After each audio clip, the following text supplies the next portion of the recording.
Olá, está no ar o 3 a 1. No programa de hoje nós vamos conversar com João Cândido Portinari, filho do artista plástico Cândido Portinari.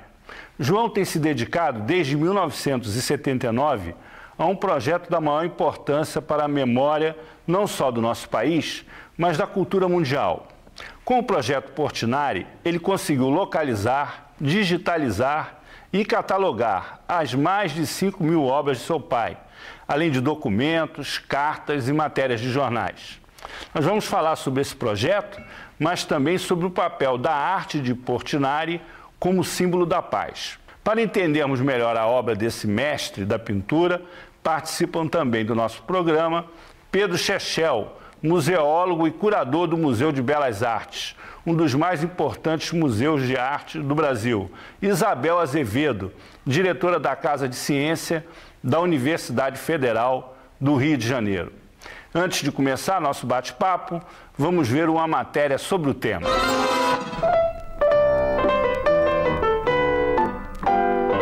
Foi numa fazenda de café em Brodowski, interior de São Paulo, que nasceu em 1903 Cândido Portinari, um dos maiores pintores brasileiros do século XX. Cidade que ele deixaria para trás ainda jovem, aos 15 anos de idade. De origem humilde, filho de imigrantes italianos, Portinari se mudou para o Rio de Janeiro em busca do que seria sua maior paixão durante toda a vida.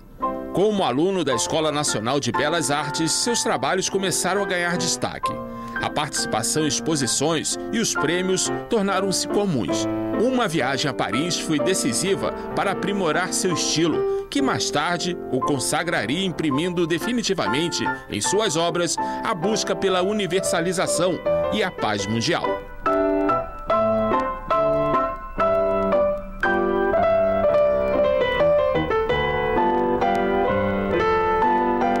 Ao longo da sua trajetória foram mais de 5.000 telas.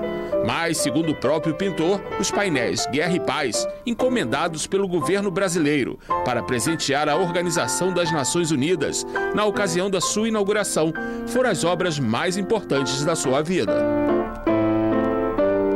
Mas as tintas que o consagraram também o levaram à morte. Mesmo sabendo que o chumbo, ingrediente das tintas da época, o estava envenenando, Portinari se recusou a parar de pintar. Artista brasileiro de maior projeção internacional em todos os tempos, Portinari morreu aos 53 anos, deixando uma vasta obra para ser admirada no Brasil e no mundo.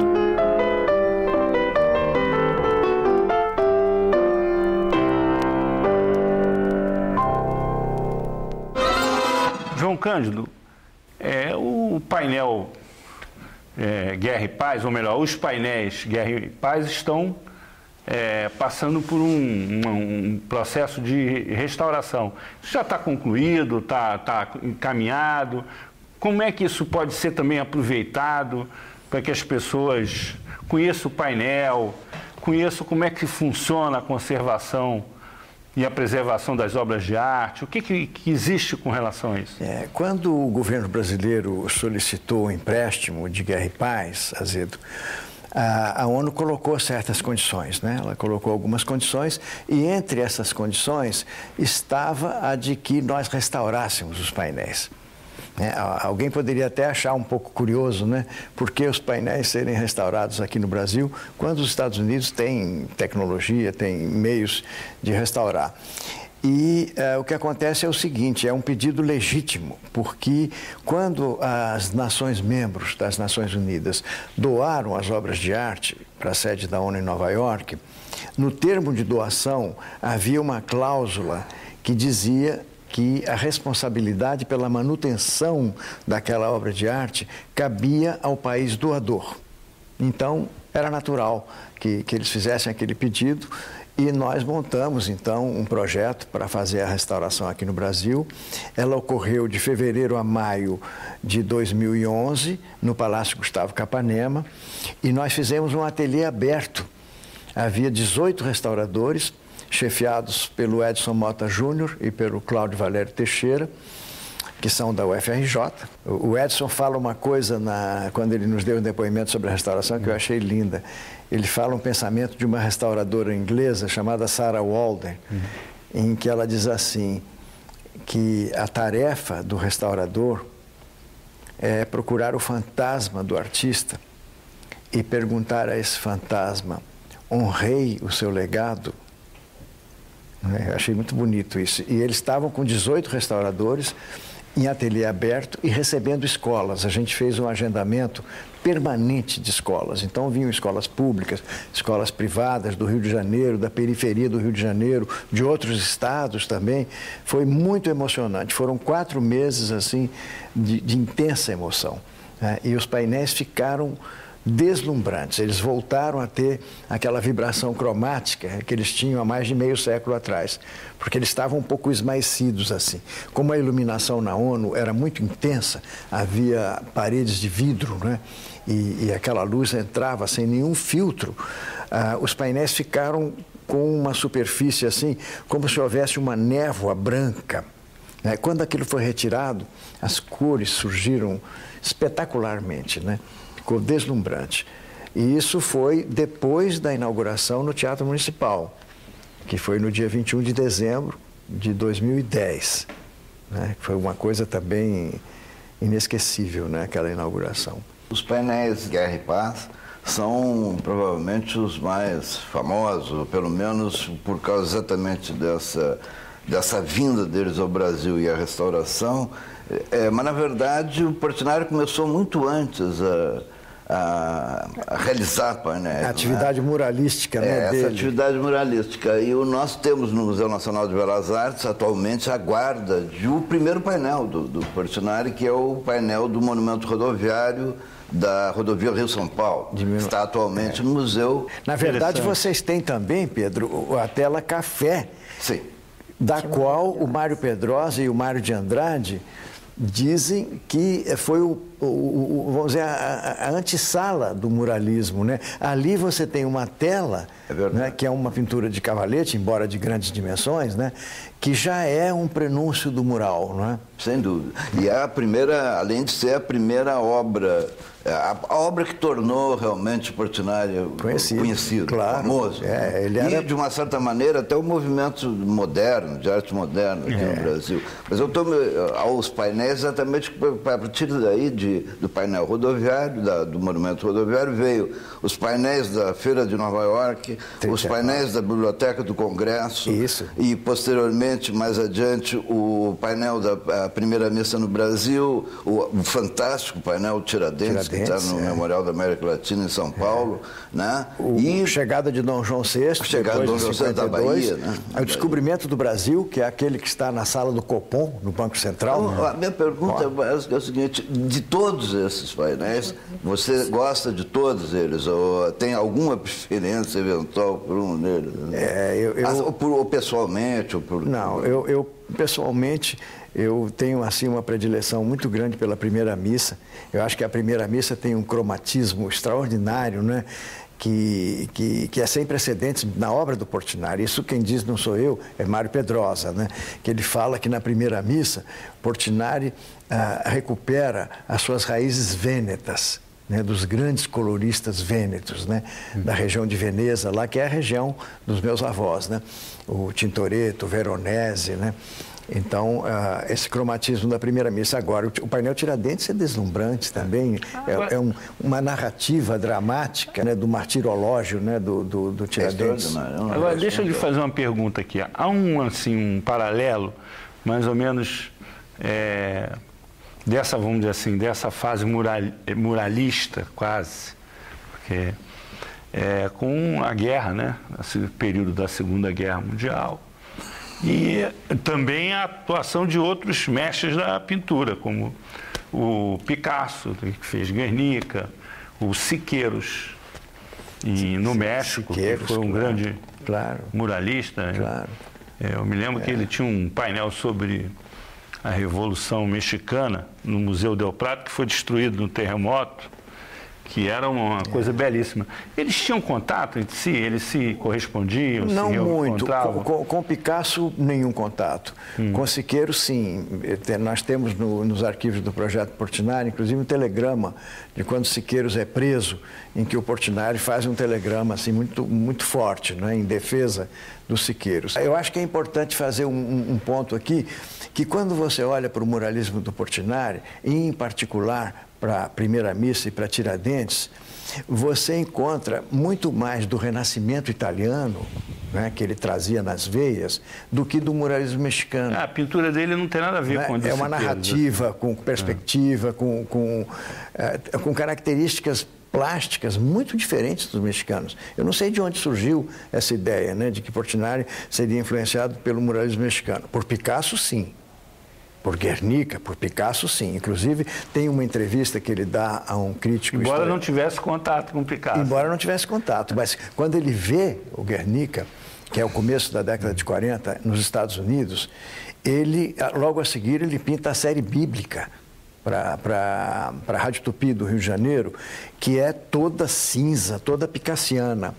E quando o Mário Dionísio, né, o crítico, historiador português, faz uma entrevista a Portinari, ele pergunta assim: Portinari, quais são suas influências? E o Portinari diz assim: são tantas, eu nem sei se eu saberia enumerá-las todas. E aí ele começa dizendo assim: Zuloaga, pintor espanhol, né? Goya, e vai citando, né? E, de repente, o Mário interrompe ele e diz assim: e Picasso? E aí o Mário conta que o Portinari diz assim: Picasso fulmina-me. E aí ele diz assim: eu tinha que fazer a série bíblica. Ou eu me afundava, ou eu dava o salto. E aí ele mostra a série Retirantes para o Mário e diz assim: veja, Mário, eu consegui dar o salto. Porque na série Retirantes você já não tem mais a influência do Picasso, né? Guerra e Paz no Brasil. João, como é que foi isso? O povo brasileiro tendo contato com essa obra? A maior emoção da minha vida, Bel. Olha, eu vou contar um pequeno episódio para você entender o que isso representa para mim. Eu tinha 17 anos quando os painéis foram mostrados pela primeira vez no Teatro Municipal do Rio de Janeiro, com a presença do presidente Juscelino Kubitschek, a presença de Carlos Drummond de Andrade, né? Foi uma noite, assim, extraordinária, porque o teatro estava totalmente vazio. Naquela época, o carnaval fazia com que todas as poltronas do Municipal fossem retiradas, o grande baile de carnaval. O baile de gala, né? Baile de gala no Municipal. Então, você entrava no teatro, ele estava às escuras, né? E o Drummond, na crônica, ele fala assim: no fundo do palco, 2 labaredas, né, que eram os painéis Guerra e Paz. E o povo entrava e imediatamente havia um silêncio ali, né? Eu me lembro nitidamente disso. E como é que ocorreu isso? Porque quando os painéis estavam na iminência de serem embarcados para os Estados Unidos, houve um grande clamor no Brasil para que fosse dada uma chance ao público brasileiro de vê-los por uma única e última vez. Era o que se acreditava. Tanto que no dia seguinte, o Correio da Manhã publica uma matéria em que ele diz assim: agora eles irão irremediavelmente para a ONU.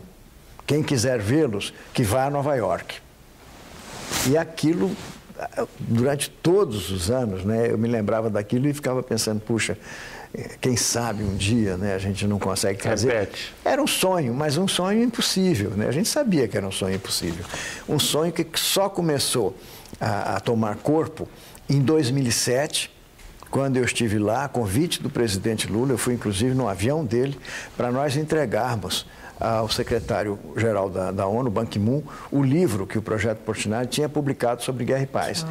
Então, houve essa cerimônia, né, rápida, da entrega do livro, e logo a seguir o presidente Lula e o secretário-geral entraram no plenário. Eu fui me sentar, eu não sabia o que iria ocorrer, e tive uma emoção extraordinária de ver que, ao final do discurso, o presidente Lula fez uma citação belíssima à Guerra e Paz, coisa que nunca havia sido feita. O Itamaraty publicou um livro com todos os discursos de abertura da Assembleia Geral da ONU, que cabem sempre ao Brasil, por tradição, né? E em nenhum dos discursos havia qualquer referência à Guerra e Paz.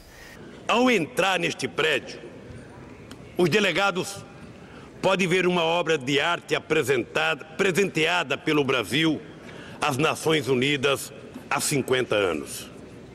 Trata-se dos murais Guerra e Paz, pintados pelo grande artista brasileiro Cândido Portinari. O sofrimento expresso no mural que retrata a guerra e nos remete à alta responsabilidade das Nações Unidas de afastar o risco de conflitos armados. O segundo mural revela que a paz vai muito além da ausência da guerra. Pressupõe bem-estar, saúde e um convívio harmonioso com a natureza. Pressupõe justiça social, liberdade e superação dos flagelos da fome e da pobreza. Não é por acaso que o mural Guerra está colocado de frente para quem chega e o mural Paz para quem sai. A mensagem do artista é singela, mas poderosa. Transformar aflições em esperança. Guerra em paz é a essência da missão das Nações Unidas. Esse depoimento é extraordinário. Agora, por que Oswaldo Aranha era um amigo de meu pai? Então, por que não havia aquela citação? É importante, né, falar historicamente para que o público também compreenda o porquê disso, né? É porque nós estávamos em plena Guerra Fria, era um macartismo, e o Portinari era um artista de esquerda, tanto que ele não está presente na inauguração. Ele morre sem a emoção de jamais ter visto, né, os painéis que ele considerava a obra mais importante da vida dele na ONU. Não. Nunca pôde estar lá, né, para ver, né? A gente tem uma carta, assim, pungente, da Rosinha Leão, que trabalhava com meu pai, que, a pedido do embaixador Recupero, conta como foi a inauguração na ONU, que foi uma coisa, assim, melancólica. Não havia artistas, não havia jornalistas, não foi noticiado, não havia convite expedido. Aquilo aconteceu assim. Não havia convite? Não. A Rosinha conta que ela, por acaso, ela passou no consulado brasileiro, a cônsul era Dora Vasconcelos, na época, e que a Dora disse a ele: Rosinha, amanhã vai ser inaugurado o Guerra e Paz, você não quer aparecer lá? Foi assim. Ela disse: mas como? Não tem convite? Não tem nada? Disse: não, você aparece lá. Né? E aí ela conta, ela narra nessa carta que nós temos, né, para o embaixador Recupero, como que aconteceu isso. Né? É uma coisa incrível. Eu acho que realmente hoje o Brasil não aceitaria isso de forma alguma, eu acho, né? Você ter um presente, isso foi um presente. Foi o primeiro secretário-geral da ONU, o norueguês Trygve, que lançou um apelo a todas as nações membros para que cada uma doasse uma obra de arte para a nova sede da ONU. E aí o Brasil escolheu o Portinari, foi dado a ele uma lista de temas, ele escolheu Guerra e Paz, que é o tema da vida dele, né? E aí foi esse presente que o Brasil deu, né? Isso foi na época da Guerra da Coreia, não? Foi em 1950, esse apelo que o secretário-geral lança é em 1950, e o trabalho do Guerra e Paz começa em 52, ele passa 4 anos fazendo estudos, né, até 55, e em 9 meses ele faz os 2 painéis. E aí, logo a seguir, tem essa apresentação no Teatro Municipal, eles vão para a ONU e ficam 1 ano encaixotados.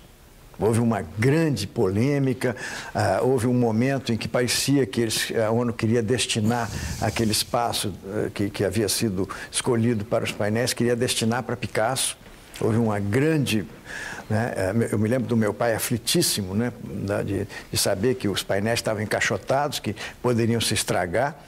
E houve um trabalho assim muito competente da diplomacia brasileira, especialmente do embaixador Jaime de Barros, para contornar as dificuldades. O Brasil foi muito firme, disse que não aceitaria outro espaço, a não ser aquele, para o Guerra e Paz.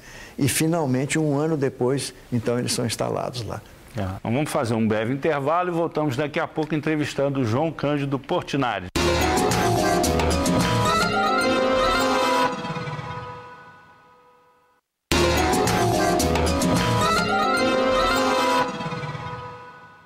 Estamos de volta com 3-1 aqui na TV Brasil. O programa de hoje é sobre Cândido Portinari.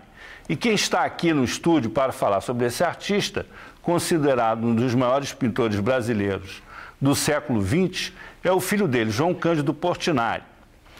Pedro Chechel, curador do Museu de Belas Artes e membro da Associação Brasileira de Críticos de Arte, e Isabel Azevedo, diretora da Casa da Ciência da Universidade Federal do Rio de Janeiro, também participam dessa nossa conversa. Nós vamos retomar a entrevista com uma pergunta de telespectador. Qual é a importância do projeto Portinari?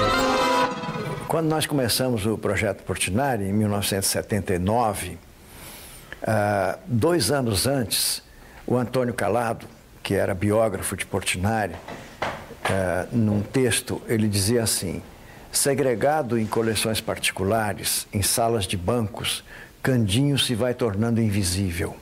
Candinho era o apelido de Portinari. E ele terminava assim: vai continuar desmembrado o nosso pintor, como o Tiradentes que pintou? A que ele está se referindo, na verdade? Ele está se referindo ao fato de que mais de 95% das obras de Portinari estão em coleções particulares, portanto, inacessíveis à vista pública. Quando nós começamos o projeto, 2 anos depois, a primeira matéria que saiu em jornal tinha a manchete assim: Portinari o pintor, um famoso desconhecido. E aí o repórter perguntava: o que foi feito do trabalho de um homem que durante toda a sua vida exprimiu emocionadamente a alma, o povo e a vida brasileira? Então o projeto Portinari surge para responder essa pergunta.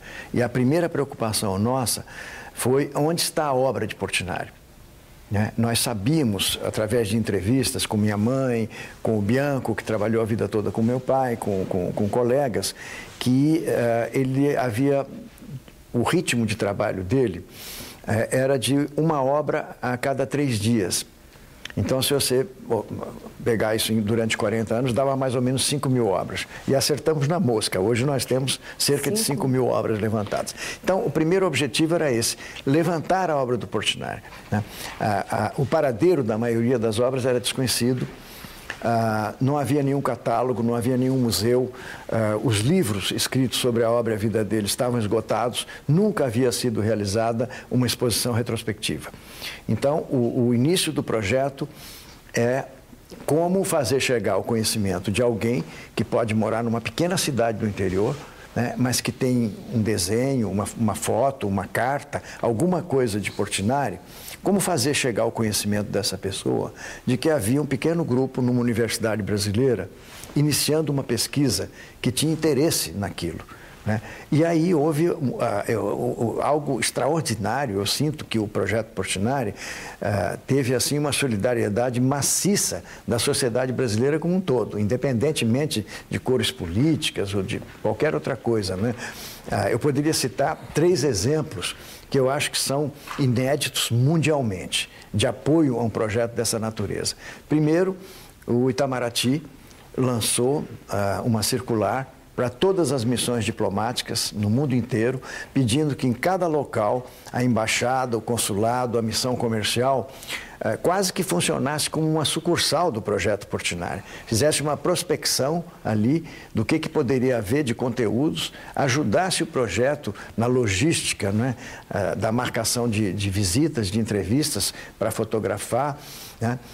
Isso foi uma coisa extraordinária. A Varig, que era a maior companhia aérea do Brasil, não somente pagou as passagens durante 10 anos para o fotógrafo e a pesquisadora percorrerem o mundo inteiro e o Brasil todo, como também mandou telex às agências Varig no mundo inteiro, pedindo também que em cada local a agência Varig funcionasse em apoio ao projeto Portinari. E a maior rede de comunicação do país, que era a Organização Globo, a Rede Globo, a Fundação Roberto Marinho, lançou uma campanha de chamadas em rede nacional e chamadas regionais durante 3 anos, inclusive nos horários nobres, pedindo a colaboração do público. Se você tem alguma obra ou documento, escreva para o projeto Portinari, Caixa Postal 500, Rio de Janeiro. E a gente recebeu mais de 3.500 cartas do Brasil inteiro, informando dos documentos. Agora, logo a seguir, surgiu também o fato, né, de que Portinari não era um pintor apenas, né? Ele era um homem da sua geração. Ele era um polo de captação e de radiação das preocupações da sua geração, das preocupações estéticas, artísticas, culturais, sociais, políticas daquela geração. De quem que a gente está falando? Estamos falando de Manuel Bandeira, de Mário de Andrade, de Graciliano Ramos, de Zé Lins do Rego, de Oscar Niemeyer, de Lúcio Costa, de Villa-Lobos, de Murilo Mendes, de Cecília Meirelles, uma geração extraordinária, né? Então, o projeto Portinari passou também a se interessar pela documentação. Resumindo, hoje nós temos mais de 5.000 obras documentadas, cruzadas entre si, e 30.000 documentos. E esse acervo está onde? Esse acervo encontra-se na Pontifícia Universidade Católica no Rio de Janeiro, fisicamente, mas muito em breve, acho que nos próximos meses, nós vamos realizar um outro sonho antigo, que é o Portinari para Todos, que é o lançamento do portal Portinari, né, que nós vamos então colocar à disposição do público todo esse material. Todo esse acervo está digitalizado já? Tudo todo digitalizado. Ele vai ficar online? Todo. E agora, como é que esse catálogo funciona, esse catálogo das obras dele? As obras estão em poder dos seus proprietários. Isto. E eles estão identificados e estão classificados. Nós passamos 25 anos num trabalho assim muito de formiguinha, muito interno, né? E ao cabo desses 25 anos, nós publicamos o catálogo Raisonné, com a obra completa de Portinari. São mais de 5.000 páginas, mais de 5.000 ilustrações coloridas, né? São 4 volumes. E tivemos a alegria de constatar que foi o primeiro catálogo Raisonné de obra completa em toda a América Latina. Quantos Nem exemplares? Os mexicanos que nós citamos, né? E a gente sabe o amor que o México tem pelos seus pintores, nem Siqueiros, nem Orozco, nem Rivera, nem Tamayo, nem Frida Kahlo tem catálogos Raisonnés de obra completa. E esse foi um catálogo um trabalho gigantesco, produzido por brasileiros. Quantos exemplares? No Brasil, né? São 4 volumes. Não, mas quantos exemplares? Qual foi a tiragem? Nós tiramos 2.000 exemplares, se eu me lembro bem. Está esgotadíssimo, então, né? Não está, Azedo, porque é uma obra de referência, né? Não é um livro, vamos dizer, para o público, é uma obra de referência, né? Ali você tem toda a trajetória do pintor, né? É uma obra muito minuciosa, então não é... Quem tem interesse são instituições, né? São colecionadores. Já tem, então. Se alguém quiser adquirir, ainda tem. Bibliotecas também. João, eu queria bibliotecas, claro, bibliotecas. Eu queria que você falasse um pouquinho sobre o projeto educativo, né? Do projeto Portinari, que leva a obra do Portinari Brasil afora. Como é que surge o projeto educativo, né? Quer dizer, quando nós terminamos esse trabalho, que eu falei que era um trabalho de formiguinha, né? Desses 25 anos, a gente, nesse trabalho, a gente publicou também a cronobiografia de Portinari. Quer dizer, se por um lado você tinha a obra completa no catálogo Raisonné, por outro lado tinha também a cronobiografia ilustrada, que também levou 25 anos e que, por coincidência, foi publicada no ano do centenário de nascimento dele, em 2003. Ali a gente tem, vamos dizer, a essência do que está nesses 30.000 documentos. Ano a ano, você tem os principais fatos e sempre fontes primárias. Ali não tem a opinião do projeto Portinari, ali tem os fatos com a referência bibliográfica, né, de onde. Bom, aí a partir desse momento surge uma nova questão. E agora? Né? Eu me lembro que muitos amigos meus me diziam assim, bom, agora você pode pôr o pijama e ir para casa porque acabou, né? E eu dizia, não, ao contrário, agora é que nós vamos começar. Porque agora que nós temos esses conteúdos, né, temos que mobilizar esses conteúdos em prol de uma missão, né? Qual é a missão do projeto Portinari a partir desse momento? E aí tem uma observação interessante, que é a seguinte, o Portinari não é um pintor abstrato, né? Ele não está nos propondo cores e formas, né? Ele nos propõe uma pintura profundamente comprometida com valores sociais, valores humanos, valores éticos, né? Então nós pensamos que a missão do projeto Portinari seria nós dedicarmos às crianças e aos jovens no Brasil e no mundo inteiro um trabalho voltado para inspirar nelas uma reflexão sobre esses valores. uma reflexão sobre a realidade brasileira, sobre a realidade do mundo atual, né? E levando em conta que a criança tem uma percepção para a imagem, às vezes maior até do que a do próprio adulto. Toda criança desenha, toda criança tem essa percepção da imagem. E aí, com a coordenação da professora Sueli Avelar, né, Bel, que você conhece bem, nós começamos esse trabalho, feito por pedagogos, por educadores, por professores, né, de como você fazer, através de uma exposição itinerante, feita com réplicas digitais da obra do Portinari, como você incentivar essa reflexão nas crianças. De uma maneira lúdica, de uma maneira que pudesse levar a criança realmente a se engajar nisso. E aí nós passamos a percorrer o Brasil todo, né? Percorremos populações, não somente escolas, né, e centros culturais, mas lugares menos convencionais, como presídios, né? A gente foi na penitenciária Lemos de Brito, aqui no Rio de Janeiro, subimos várias favelas, na época não havia o PP, a gente subiu pela primeira vez no Morro Dona Marta, por exemplo, né? Fomos a populações ribeirinhas, no Pantanal do Mato Grosso do Sul, por exemplo. A gente montou a exposição no convés de uma chalana da Polícia Florestal e subimos 1.200 quilômetros do Rio Paraguai, parando nas populações ribeirinhas e recebendo as crianças. Uma coisa emocionante, extraordinária, né? Inclusive, nós passamos também pela margem paraguaia. Temos momentos que são... Tem um índiozinho, né, um índio paraguaio, que ele entra na exposição e dá de cara com uma cabeça de índio do Portinari, que era a cara dele. E ele fica atônito ali olhando, né? Como é que é possível que alguém já me viu e me pintou? Né? É um momento extraordinário. Você sabe, Azedo, eu não sou especialista, é claro, né? Eu não sou nem crítico de arte, nem historiador da arte, mas estou convivendo com isso há 33 anos, né? na PUC. Né? E eu fiz para mim uma imagem que eu acho que é fácil de você falar para qualquer leigo, que é uma imagem que parte de um pensamento de um grande escritor russo, que é o Tolstói. Tolstói disse: se queres ser universal, começa por pintar a tua aldeia.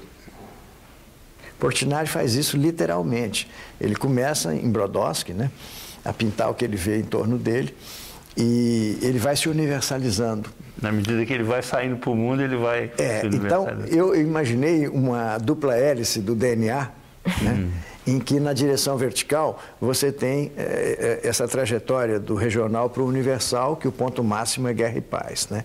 E em cada ponto dessa trajetória você tem uma dicotomia, né, entre o drama e a poesia, entre a ternura e o lirismo, a ternura e o trágico, né? Então, porque ele ficou mais conhecido pelo lado trágico, né? A série Retirantes, né? É emblemático, mas existe uma imensa ternura em grande parte da obra dele. O frevo dele, quando ele retrata as crianças, quando ele frevo, os músicos, né? Os músicos. Quer dizer, então, eu acho que é uma maneira simples de você olhar para a trajetória de Portinari, e você, quando olha para essa trajetória, eu vou dizer uma palavra que hoje as pessoas têm um pouquinho até de vergonha de pronunciar, porque tem medo de parecer piegas, mas eu diria que o grande legado de Portinari, né, do ponto de vista da mensagem, é o amor. É um imenso amor, né, pelo seu irmão, pela sua irmã, ser humano. Agora, nós temos uma pergunta de telespectador que faz um pouco contraponto com isso que você falou. Havia alguma retratação, alguma indignação, algum questionamento através das pinturas dele? É preciso não esquecer que Portinari tem uma infância muito pobre, né? Praticamente num povoadozinho que era uma parada para o trem pegar café. Mas era também itinerário dos retirantes. Então, ele, muito menino, ele pôde ver cenas muito dramáticas, né? De famílias que vinham morrendo pelo caminho, né? De retirantes. Isso está dito no diário de infância dele, com todas as letras, né? Essas cenas nunca deixaram de impressioná-lo, né? Quer dizer, e durante a vida toda ele vai pintar esse protesto, né, contra as injustiças, contra as desigualdades sociais. Mas isso eu disse, isso está no lado da tragédia, está no lado da fúria, né? nessa dicotomia. E você vê também aqui que o ponto máximo, novamente, é Guerra e Paz. Porque no painel da guerra, ele não retrata a guerra, ele retrata as consequências da guerra, o sofrimento da guerra.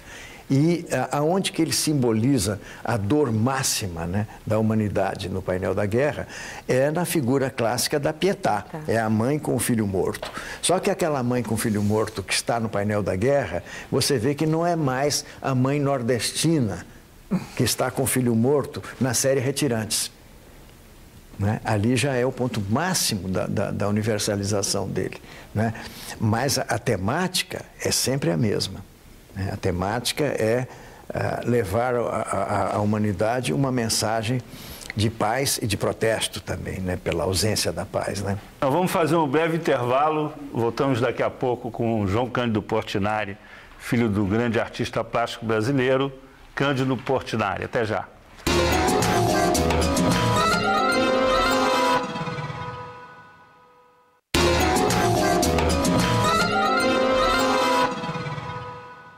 O programa 3-1 está de volta.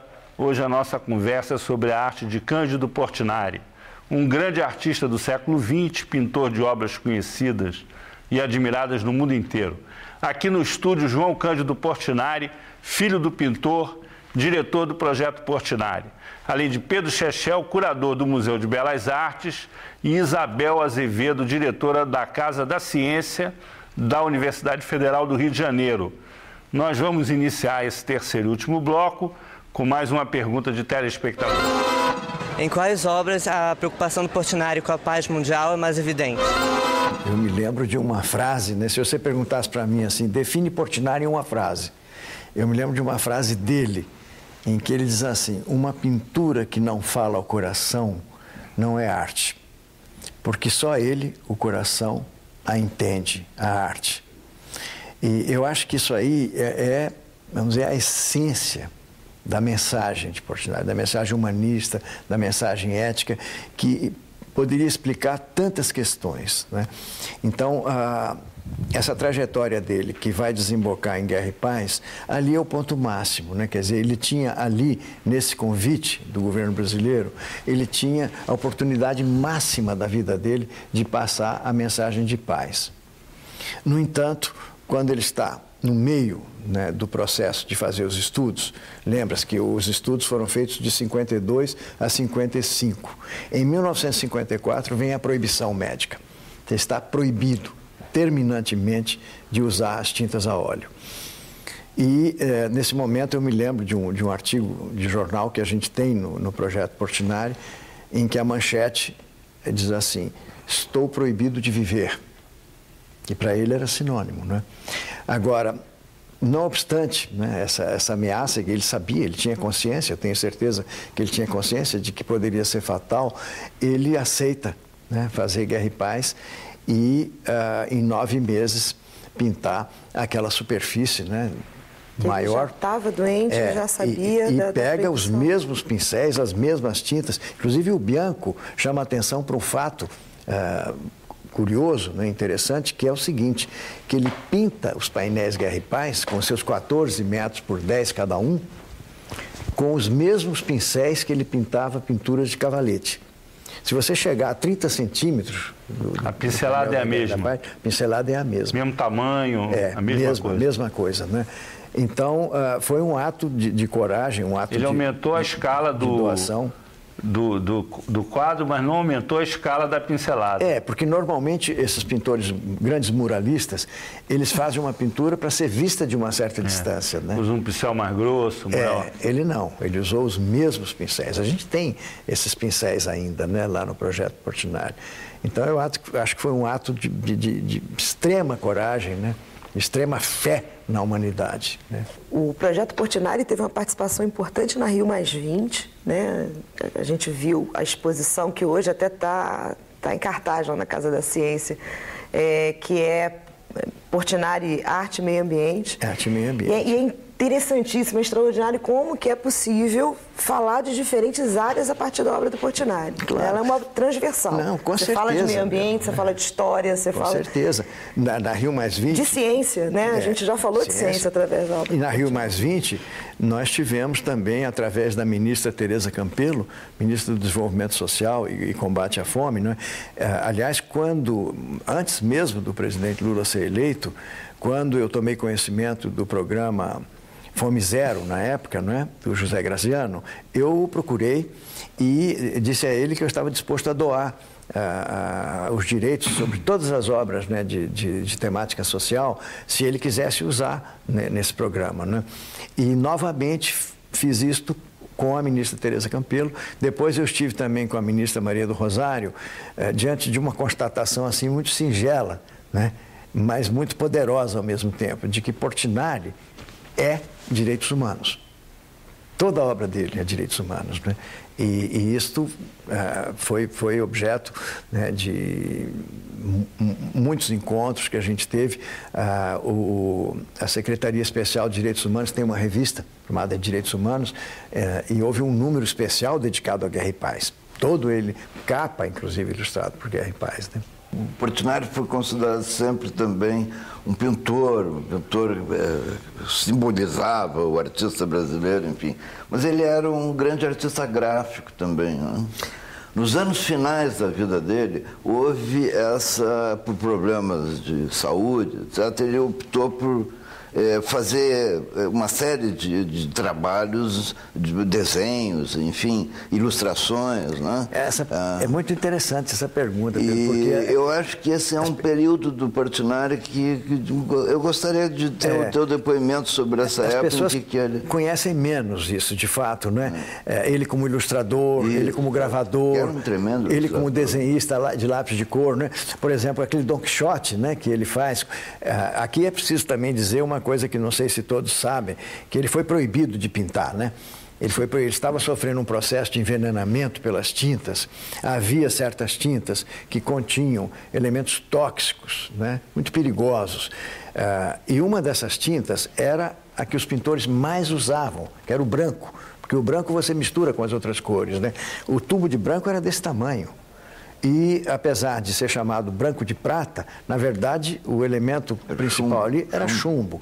E ele foi sofrendo esse envenenamento, ele pintava de manhã à noite, né? Acordava no cavalete e dormia no cavalete, né? Eu me lembro da minha mãe, ele dizendo para a minha mãe assim, não me chama para comer enquanto a comida não estiver na mesa.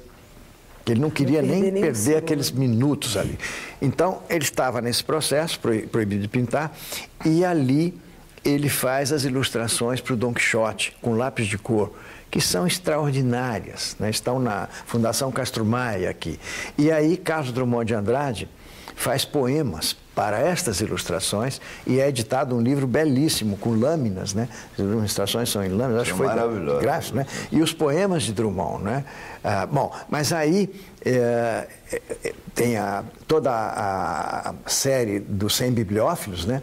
Em que ele faz... também ele tinha uma grande ligação com o Raimundo Castro Maia. Com Raimundo Castro Maia. Isso foi uma ideia do Raimundo, né? De fazer esses livros, cuja tiragem era só de 100 exemplares, por isso era chamado 100 bibliófilos, em que as ilustrações eram gravuras originais. Não era offset, não, era gravura original. E aí ele ilustra Memórias Póstumas de Brás Cubas, O Menino de Engenho, né? Que é belíssimo, de Zé Lins do Rego, né? Então, a obra gravada, a obra de ilustração de livros... Essas edições são hoje valiosíssimas. São valiosíssimas. Né? Ele ilustra Ferreira de Castro, A Selva, já no fim da vida. Ele ilustra Grangrine, ele ilustra André Morroá. Isso quase ninguém sabe. Zé Lins do Rego também. É o Menino de Engenho, Zé Lins do Rego. Agora... Vocês têm essa coleção toda? A gente, no Projeto Portinari, a gente tem uma pequena biblioteca, né? E a gente tem todos esses. O tesouro. Agora, João, assim, hoje, quando você vê o povo brasileiro, eu retomo isso, que eu acho isso muito emocionante, né? A gente ter tido a oportunidade de trazer o Guerra e Paz, restaurar o Guerra e Paz, viajar com ele. O que significa, né? E aí eu queria que você falasse um pouco sobre isso, que na verdade você é o grande divulgador da obra do Portinari, né? Quer dizer, de 79 para cá, né? Até 79 a gente não conhecia o Portinari, e esse Portinari que você está apresentando ao Brasil e ao mundo, né? Vamos falar assim, porque é isso que está acontecendo. recuperar essa obra, trazer tudo que essa obra, né, tem de tradução do Brasil na sua amplitude, enfim. Como é esse trabalho, né? Quer dizer, assim, no Brasil hoje, ter que fazer isso, o que significa recuperar o nome de um artista como Portinari? Você conhece bem, né, Bel, que é um trabalho de equipe, né? Nós temos uma parceria que nós prezamos muito com vocês da Casa da Ciência, né? E que não é de hoje, já faz alguns anos, né? Então, é um trabalho de equipe. Agora, é um trabalho... Eu me lembro, né, quando nós começamos o projeto Portinari, o mesmo Antônio Calado, né, que havia feito aquele grito, né, assim, com respeito à obra de Portinari está invisível, e ao paradoxo, né, de um artista que pintou a vida inteira para o povo brasileiro não estar nas mãos do povo brasileiro, né? O mesmo Antônio Calado, um ano depois de nós começarmos o trabalho do projeto Portinari, ele nos visitou e fez uma matéria em que ele colocava em cima um trabalho de amor e técnica, né? Porque realmente eu acho que é isso. Por que não fazer uma exposição do Portinari no Museu de Belas Artes? Daquela exposição assim que o Hermitage gostaria de levar para lá, que o Louvre gostaria de levar para lá, o Museu do Prado gostaria de levar para lá. Deixa eu dizer a você, olha, eu estou ainda sob o impacto das duas últimas exposições de Guerra e Paz aqui no Brasil, que foi no Memorial da América Latina em São Paulo e agora na semana passada em Fortaleza, né? No Memorial da América Latina eu vivi as maiores emoções da minha vida, né? Porque eu ficava lá, todas as semanas eu estava lá uns 3 dias e aquelas crianças caíam literalmente em cima de mim, né? Tinha uma sala de vídeo onde eles passavam os filmes, né? Então eles, quando eu chegava, eles me reconheciam e vinham, assim, literalmente subiam em cima de mim. Eu vi criança de 7 anos chorando de emoção diante dos painéis, com as professoras, né? E esse périplo dos painéis vai até quando e por onde vai passar ainda? Nós temos o compromisso de devolvê-los à ONU quando terminar a reforma que eles estão passando lá. E a reinauguração da sede da ONU vai ser em 2014, em setembro, vai ser uma grande cerimônia, exatamente na abertura da Assembleia Geral. Então são 2 anos ainda. Temos 2 anos. Ele vai para onde? A previsão é ele passar por onde? Agora ele está em Fortaleza, né? No primeiro semestre do ano que vem será Brasília. No segundo semestre, Belo Horizonte. A gente vai reinaugurar o Cine Teatro Brasil, em Belo Horizonte, com Guerra e Paz. Em dezembro, nós estamos em tratativas para levá-los para a Noruega para a cerimônia de entrega do Prêmio Nobel da Paz. O nosso sonho é que a gente possa inaugurá-los na Ópera de Oslo, na noite da entrega, e que a gente traga os laureados e os participantes da cerimônia para o teatro para ver Guerra e Paz. Aí vai ser, em 2014, é o último ano, nós temos a China, temos Paris, o Grand Palais. Isso já é um projeto que já vem desde o início, né, de mostrá-los no Grand Palais. Estamos pensando em fazer uma grande despedida no Brasil, antes de pendurar de volta lá. E aí, Rio de Janeiro. Estamos pensando no Rio de Janeiro, mas estamos pensando numa coisa popular, sabe? Coisa assim, chamar a banda de fuzileiros navais para tocar Vila Lobos ali na praça, né? Fazer realmente um momento de congraçamento, de júbilo, né? Por nós termos, né, essas obras aqui e podermos mostrá-las, né, ao povo brasileiro. E aí tem esse momento final, que eu estive na ONU recentemente, e eu senti que eles querem fazer disso realmente um grande momento, né? A reinauguração da sede da ONU, com esse simbolismo desses 2 grandes embaixadores da missão da ONU, que são os painéis Guerra e Paz. E aí fazer lá também uma festa onde a gente também tem Hamilton Nascimento, Ana Botafogo, Hamilton de Holanda, Fernanda Montenegro, como a gente teve aqui no Teatro Municipal, Beatriz Segal, como tivemos em São Paulo, né? Juntar as artes brasileiras em volta do Guerra e Paz, neste momento da abertura da Assembleia Geral da ONU de 2014. Eles me disseram, você vai ter 200 chefes de Estado presentes aqui nesse momento. Então vamos ter que encerrar. Felizmente o tempo acabou. O programa 3 a 1 fica por aqui. Agradecemos a presença do João Cândido Portinari. Eu que agradeço. Filho do artista plástico Cândido Portinari, que nos deu essa honra toda. Diretor do projeto que leva o nome do artista. do Pedro Chechel, curador do Museu de Belas Artes, e da Isabel Azevedo, diretora da Casa da Ciência da Universidade Federal do Rio de Janeiro.